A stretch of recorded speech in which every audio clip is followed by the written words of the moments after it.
Ésaïe 53.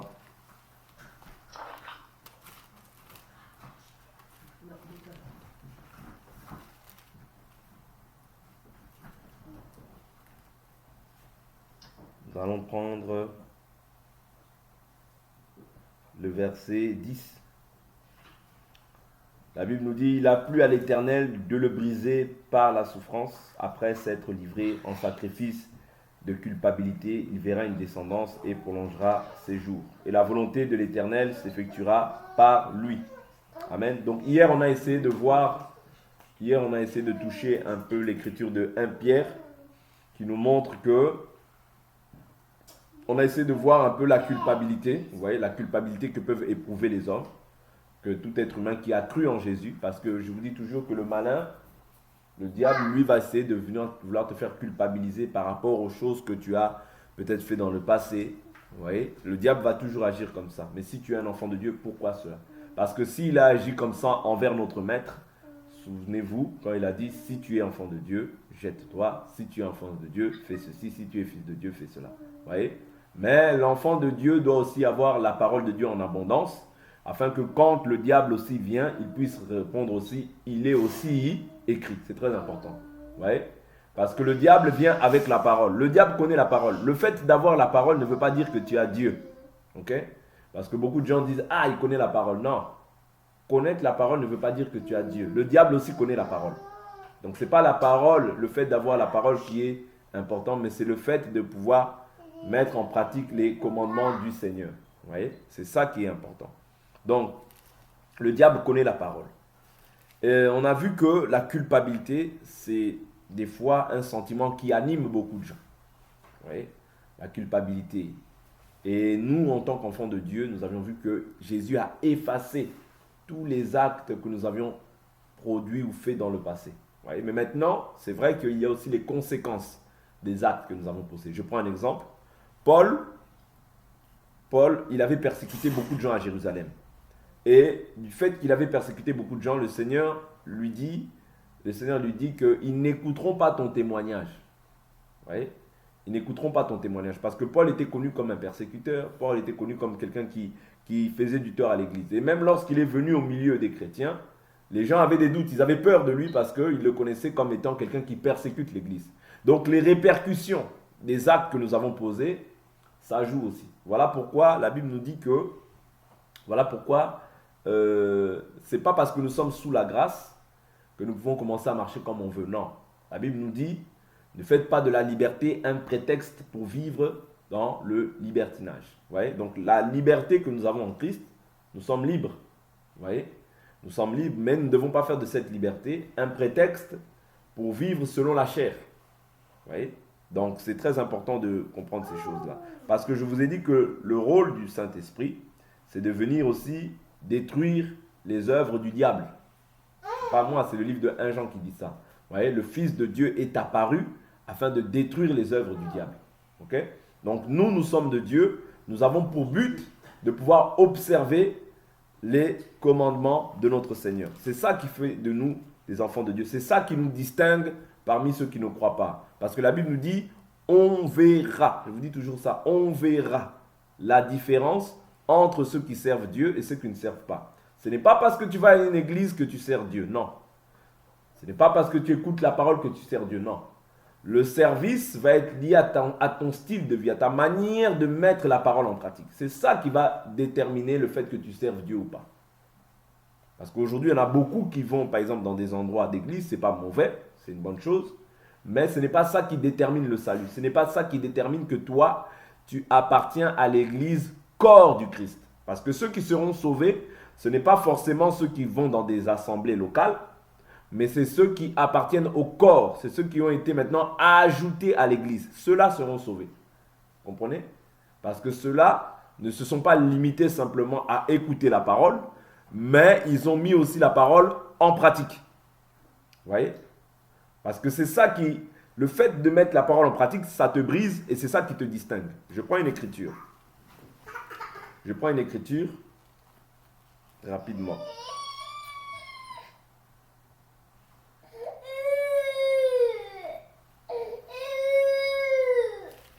Exode Exode 30.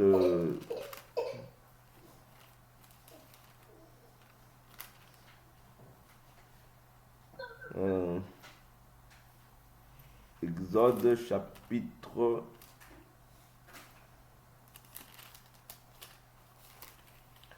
Exode chapitre. Moïse dit, vois-tu.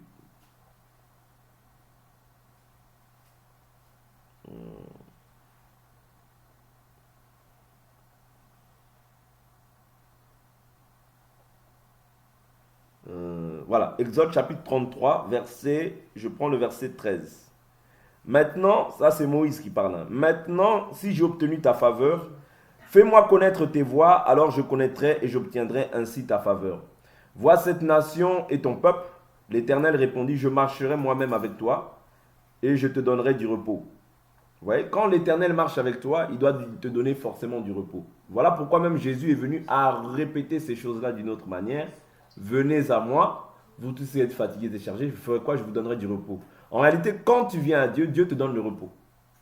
Ouais. Le repos, c'est quoi? Le repos de l'âme. Ouais. Le repos, c'est quoi? Tu te reposes des œuvres que tu manifestais autrefois. Parce que autrefois, tu travaillais. Tu travaillais pour quoi? Tu travaillais pour les œuvres mortes. Tu travaillais pour la chair. Tu pouvais insulter, tu pouvais voler, tu pouvais faire tout ça. Toutes ces choses-là, c'était un travail que tu faisais. En fait, c'était un trésor de colère que tu t'amassais pour le jour de la colère, c'est-à-dire le jour de ta mort.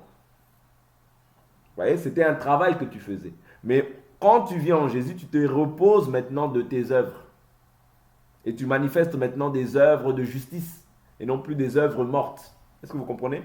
Ça veut dire que le repos met un terme au travail que tu faisais autrefois. Parce que le travail que tu faisais autrefois, c'était un travail pour la chair. Voilà pourquoi la Bible nous dit, le salaire du péché, c'est quoi? C'est la mort. Mais le don gratuit de Dieu, c'est la vie éternelle en Jésus-Christ. Or, le brisement, je vous ai dit, passe par le fait de mourir. Quand tu es brisé, tu dois passer par la croix. C'est-à-dire, tu ne peux pas être brisé si tu ne passes pas par la croix. C'est par la croix qu'on trouve le brisement. C'est par la croix que maintenant tu accèdes au repos. De même, c'est par la croix que tu accèdes à la mort, au péché, afin de vivre maintenant pour un nouveau maître, pour Jésus. Je continue l'écriture, verset 15, excusez-moi. Moïse lui dit, si tu ne marches pas toi-même avec nous, ne nous fais pas monter d'ici. À quoi donc reconnaîtra-t-on que j'ai obtenu ta faveur, moi et ton peuple? Ne sera-ce pas au fait que tu marcheras avec nous et que nous serons distingués, moi et mon peuple, de tous les peuples qui sont à la surface de la terre? Vous voyez? C'est-à-dire quand Dieu marche avec toi, Dieu non seulement il t'accorde le repos, mais il doit aussi par la suite te distinguer. Vous voyez? Quand on voit un païen, quand on te voit toi, on doit voir la distinction. Si on ne voit pas cette distinction, tu dois t'examiner toi en tant que chrétien. Le païen n'a pas à s'examiner, hein? C'est toi qui dois t'examiner. Ça veut dire qu'il y a quelque chose en moi qui appartient encore au diable. Est-ce que vous comprenez? Ça peut arriver, hein, qu'il y ait quelque chose en toi qui appartienne encore au diable. Voilà pourquoi quand Dieu marche avec toi, il t'accorde le repos. Mais il t'accorde aussi la distinction. Il doit te différencier des autres. Tu ne peux plus être comme tout le monde. Non. Sinon, il y a un problème. Parce que la mort, même quelqu'un qui est mort, je ne sais pas si vous voyez, si vous avez déjà vu un cadavre, ou bien un corps, le corps est distingué des autres. Quelqu'un qu'on voit dans un cimetière ou quelqu'un qu'on voit dans un tombeau, c'est-à-dire qu'il n'a plus la même forme qu'il avait. Sa forme est changée. Pourquoi? Parce qu'il est mort. Il est passé à un autre état. Est-ce que vous comprenez? Il est passé à un autre état. De la même manière, nous aussi, tu ne peux pas prétendre avoir Dieu et ne pas passer à un autre état. Non. Ça, ce n'est pas l'évangile.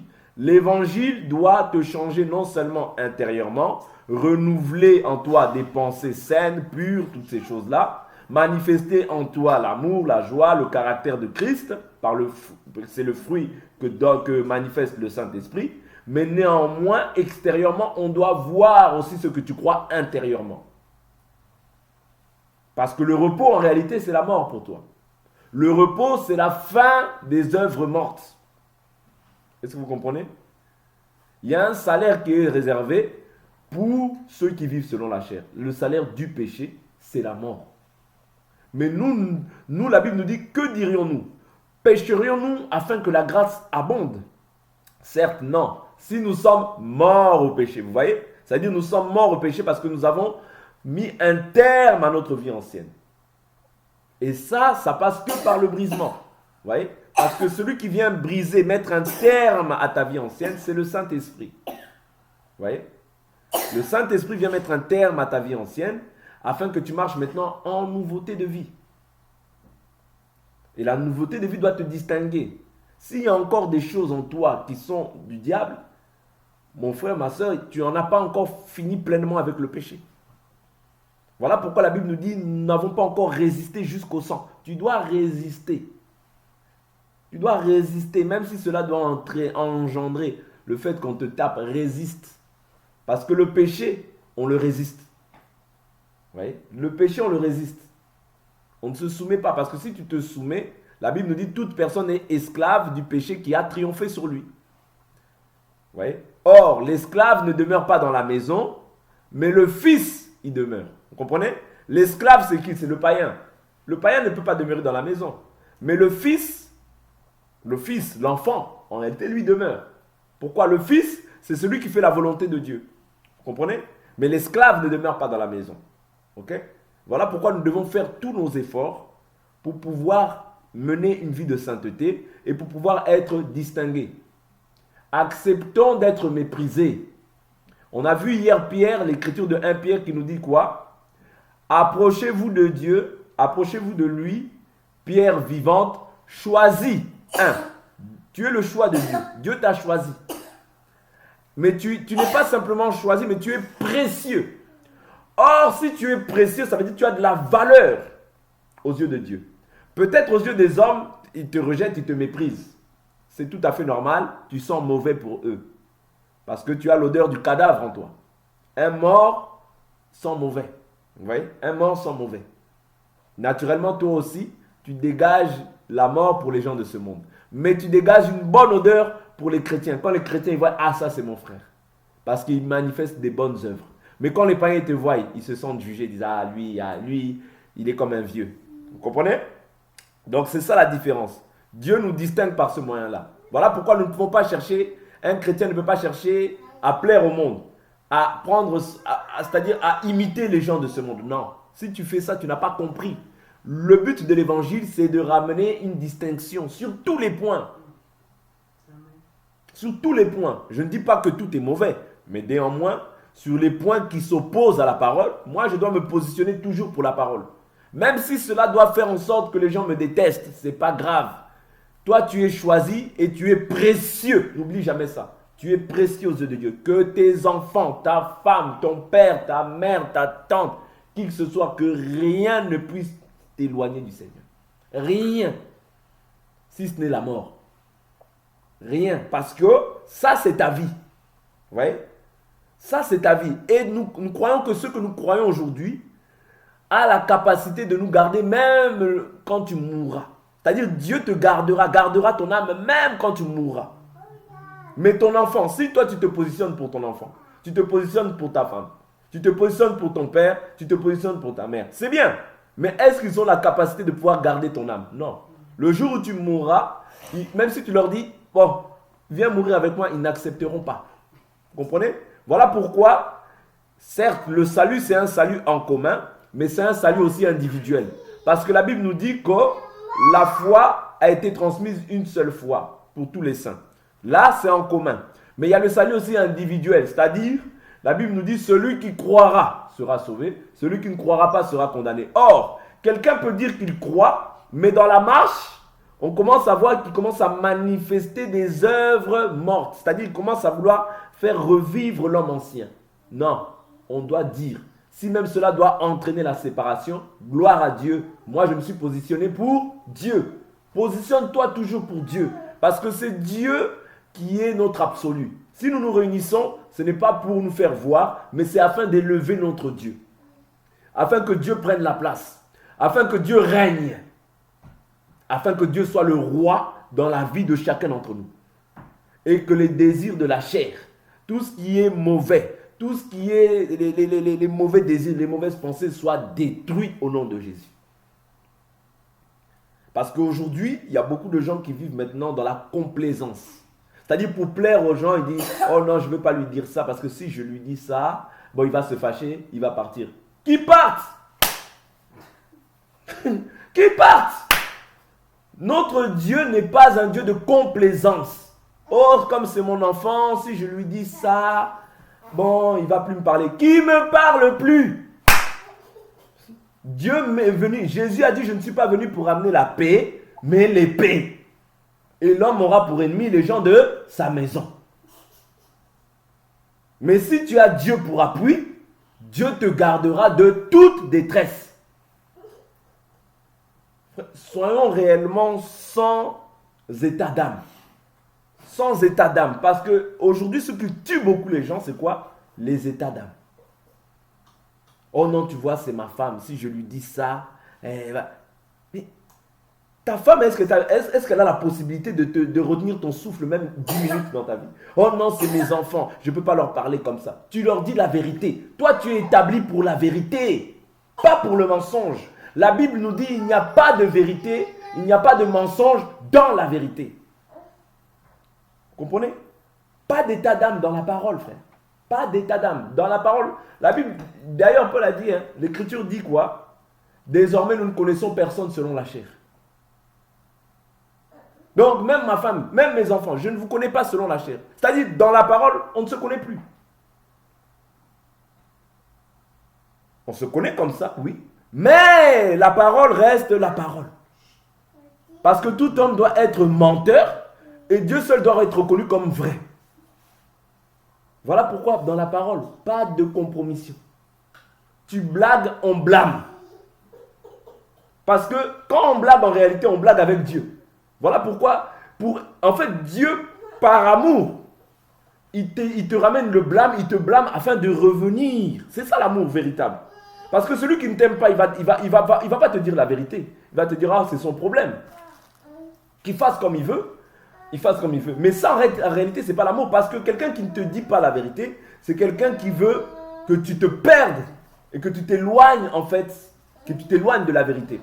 Or, quand on te dit la vérité, c'est vrai, la vérité, ça fait mal, mais la vérité, c'est pour ton âme, c'est pour ton salut. Or, il y a des gens aujourd'hui qui aiment ton argent, mais qui ne veulent pas ton âme, qui ne veulent pas que ton âme prospère. Non, un enfant de Dieu, un homme de Dieu, qui que ce soit, il doit vouloir l'âme, que l'âme de la personne puisse prospérer. On n'a pas besoin de chercher l'argent des gens, non. On a besoin de chercher que l'âme des gens puisse être attachée à Dieu, que les gens puissent grandir dans la volonté de Dieu. Pas de compromission. C'est ça qui tue les gens aujourd'hui. La compromission. Les alliances humaines. Ah, je ne lui dis pas si, je lui dis. Non. Non. Tu dis. S'il est de Dieu, il comprendra que c'est par amour. C'est ça l'amour véritable qu'on doit avoir en Jésus. Vous voyez? Ce n'est pas l'amour du mensonge. Ce n'est pas l'amour selon la chair. Non, c'est l'amour de la vérité. Vous voyez? Quand on a l'amour de la vérité, la vérité, c'est vrai que ça fait mal. Mais la vérité reste la vérité. Et la vérité, c'est ça qui sauve. Le mensonge ne peut jamais te sauver. Celui qui te ment, c'est celui qui veut ta mort. Mais celui qui te dit la vérité, c'est celui qui veut que tu puisses avancer avec Dieu. Croître avec Dieu dans la volonté de Dieu. C'est de le toucher un peu. Donc c'est très important de comprendre que dans la marche, il y a le brisement, mais il y a aussi l'épée. L'épée vient pour trancher tout ce qui est âme et de ce qui est esprit. Tout ce qui est chair de ce qui est esprit. L'épée vient pour pouvoir séparer l'esprit de la chair. C'est très important. Dans la marche, on ne doit pas marcher dans la complaisance. Non, tu me vois dans le péché. Reprends-moi. Parce que si tu ne me reprends pas, Dieu va te demander des comptes. Dieu va te demander des comptes. Je t'ai mis là pour que quand tu vois le mal, que tu puisses dire. Mais si tu ne dis pas, Dieu va te demander des comptes. Parce que moi, si je te vois dans le péché, je vais te dire. Parce qu'on ne se réunit pas pour être pire, mais on se réunit pour être meilleur. Il faut qu'on ait toujours ça à l'esprit. Même vous les enfants, vous me voyez dans le mal, vous me dites non papa, ça c'est le péché. Ça c'est le péché. Parce qu'en faisant ça, vous allez me sauver. Mais si vous me laissez, vous ne m'aidez pas. C'est comme ça. Pas de compromission. Tu vois ta soeur dans le péché. Tu résistes. Tu lui résistes. Pourquoi? Parce que c'est ça l'amour. Oh mais toi tu veux me juger? Oui. La maison de Dieu c'est la maison du jugement. Oui je te juge. Parce que je suis un juge. Nous sommes des juges les uns pour les autres. Quand je te vois, tu dois te dire le juge est arrivé. Oui, oui. Quand je te vois, je te dis, ah, il y a un juge qui est arrivé. Oui, oui. C'est ça la maison de Dieu. Pour qu'il n'y ait pas la compromission, pour qu'il n'y ait pas la complaisance, pour qu'il n'y ait pas la légèreté au milieu de nous, il faut qu'il y ait le jugement. La parole de Dieu, c'est un feu. Elle vient pour juger les sentiments du cœur, les pensées. Tout ce qui est caché doit être révélé. Il n'y a rien qui ne reste caché au devant de la parole. Parce que la parole, elle vient mettre à nu tout ce qui est caché dans les cœurs. C'est ça le rôle de la parole. Voilà pourquoi il ne faut jamais qu'il y ait la compromission. Quand les gens ils deviennent amis. Amis pour la parole. Amis pour... Non. Quand on commence à faire ça, on commence à éloigner Dieu. On éloigne Dieu. On s'éloigne de Dieu. Parce qu'on rentre dans les affections, dans les affinités. Non, pas d'affinité. Dans la parole, pas d'affinité. Même si mon père il vient, je lui dirai la même chose. Bien sûr avec respect, mais je lui dirai, la parole reste la parole. Elle est le grand frère de tous les êtres humains. C'est le grand frère. Et Jésus a dit, vous êtes mes amis, si vous faites ce que je vous commande. Parce que souvent les gens aujourd'hui, ils ont tendance à avoir un évangile bonbon. Un évangile qui fait du bien à la chair. Un évangile, quelqu'un il sait qu'il est dans le péché, il vit dans le mal, mais il vient aussi, il commence à rigoler, on lui fait des blagues, il rigole. Non! Les gens ils se complaisent dans le mal. Non! Il ne faut pas qu'il en soit ainsi au-devant de nous. Parce que si on veut que Dieu soit avec nous, la première des caractéristiques, Dieu nous accorde le repos des œuvres mortes. Ça veut dire que nous devons vivre maintenant dans une vie de sainteté, une vie qui glorifie Dieu. Non simplement dans nos vies comme ça extérieures, mais même dans nos cœurs. Tout doit glorifier Dieu. C'est-à-dire tout ce qui est en ma possession doit glorifier Dieu. Et si ça ne l'est pas, je dois faire un effort, tous mes efforts pour que la gloire de Dieu se manifeste non seulement dans moi, dans toute ma maison. Je dois faire cet effort. Vous voyez? Parce que Dieu nous a donné un esprit de force. L'esprit de Dieu, c'est l'esprit de force. C'est l'esprit d'autorité. Comprenez? Voilà pourquoi nous devons éviter toute forme de complaisance. Vivre vraiment, si nous voulons garder Dieu, si nous voulons garder la présence de Dieu, mes frères, mes sœurs, essayons de faire un effort, de ne pas être dans la complaisance, de vivre vraiment une vie de sainteté. Parce que si nous voulons, nous avons un objectif. L'objectif, c'est le ciel. L'objectif, c'est le repos véritable. Quand Jésus viendra et que ce corps de chair revêtira un corps de gloire. Quand on vivra la glorification, ça veut dire on sera changé. Mais si tu veux arriver à cet objectif-là, il faut que tu traites durement ta chair. Il faut que tu éloignes tout sentiment et pensée humaine vis-à-vis de la parole, mais que tu plonges tes regards dans la vérité de ta parole. C'est très important. Et ça, c'est le brisement que le Saint-Esprit accorde à chacun d'entre nous, qui doit faire dans la vie de chacun d'entre nous. Parce que si on ne passe pas par là, mes frères et sœurs, je vous dis la vérité, on va faire tout le contraire et on sera là dans des arts. Je ne dis pas que la communion fraternelle c'est mauvais, non, je ne dis pas ça. La communion fraternelle est importante, l'amour est important. Mais l'amour, je vous dis toujours, doit être sans hypocrisie. Vous voyez? L'amour doit être sans hypocrisie. On peut s'aimer, mais on doit s'aimer toujours sans hypocrisie. Parce que si on manifeste l'hypocrisie, on éloigne Dieu. Quand la chair se manifeste, Dieu s'éloigne. Donc on doit vraiment être intraitable, impartial à ce niveau-là.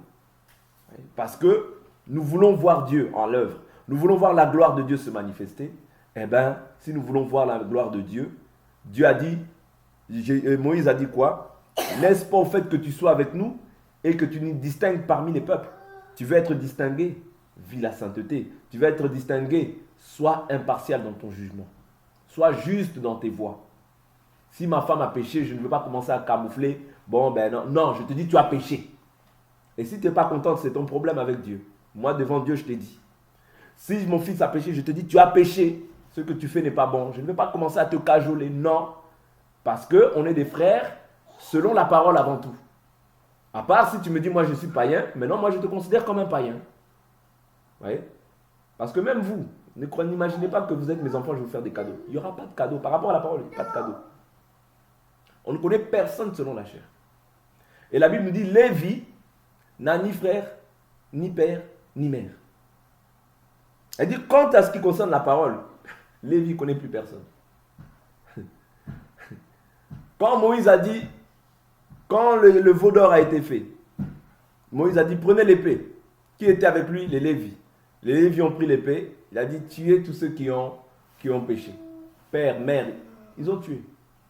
Pourquoi? Ici, aujourd'hui, on ne peut pas tuer physiquement. Non. Mais c'est simplement qu'aujourd'hui, par la parole, tu lèves l'épée. Par la parole, on élève l'épée et on condamne, en fait, les actes qui sont mauvais au milieu de nous, afin qu'il y ait la pureté, afin qu'il y ait la sainteté, afin qu'il y ait une foi saine, afin que les pensées soient pures, que nous élevions des mains pures. Parce que si nous voulons être agréables au Seigneur, la Bible nous dit ce que Dieu veut, c'est votre sanctification. Ouais. Donc la sanctification, c'est tout un travail dans la vie de la personne, par l'enseignement, mais aussi par le comportement que la personne manifeste au quotidien.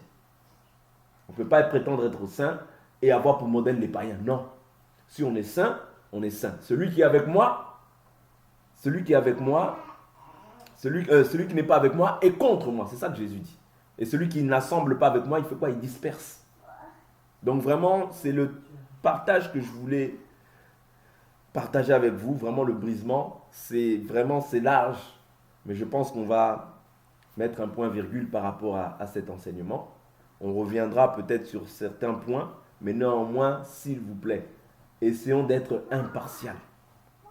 Si nous voulons garder la présence de Dieu, si nous voulons faire la volonté de Dieu, tous autant que nous sommes, ne soyons pas sentimentalistes. Si tu me vois dans le péché, reprends-moi sévèrement. Parce que comme ça, tu vas m'aider à m'améliorer. Ne soyons pas dans les sentiments. Non, ça ne sert à rien. Sinon, on perd notre temps. Sinon, c'est une réunion, c'est une mutualité. On n'est pas là pour perdre notre temps. La Bible dit rachetez le temps, car les jours sont mauvais. Vous voyez? Les jours sont mauvais. Rachetons le temps, marchons vraiment dans la sainteté. Jésus revient bientôt. Ce n'est pas un slogan. Aujourd'hui, je vous dis encore, on voit beaucoup de gens qui se conforment. Beaucoup de gens qui abandonnent la parole de Dieu pour plaire aux hommes. Non. Quand tu commences à plaire aux hommes, tu t'éloignes du Seigneur. Que Dieu nous bénisse. On en a fini pour aujourd'hui. On va s'arrêter là. Et on va prier afin que Dieu nous fasse grâce. Parce que